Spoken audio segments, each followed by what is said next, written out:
Praise the lord. అపజయం పొందావని కృంగిపోతూ అవమానించబడ్డావని నిరాశ చెందినప్పుడు కన్నీరు పెట్టుకుంటే ఆ కన్నీరు పొరలుగా మారి ముందున్న క్రొత్త మార్గాన్ని చూడలేము.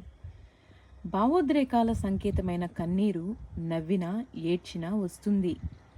నవ్వే కన్నీరులో నుంచి ఉల్లాసం, ఆనందం, సంతోషాలు పొటమరిస్తాయి. ఏడ్చే కన్నీటి నుండి దుఃఖం, నిరాశ, కృంగుదల జనిస్తాయి. ఒక్కోసారి విచక్షణని కోల్పోయేటట్లు కూడా చేస్తాయి. దేవుని ఉనికిని సందేహించేటట్టు చేస్తాయి. భౌతికంగా కన్నీటిని ఎవరైనా తుడిస్తే బాగుండును అనిపిస్తూ ఉంటుంది.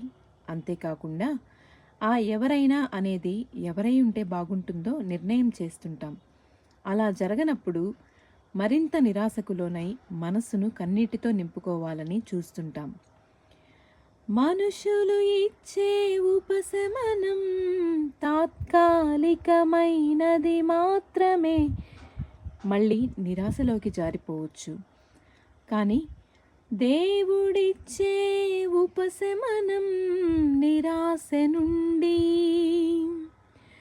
కృంగుదల నుండి, అవమానము నుండి విడుదలనిస్తుంది. కాబట్టి దేవుని వాక్యం చదువు, నీ కన్నిటికి జవాబు దొరుకుతుంది. God bless you.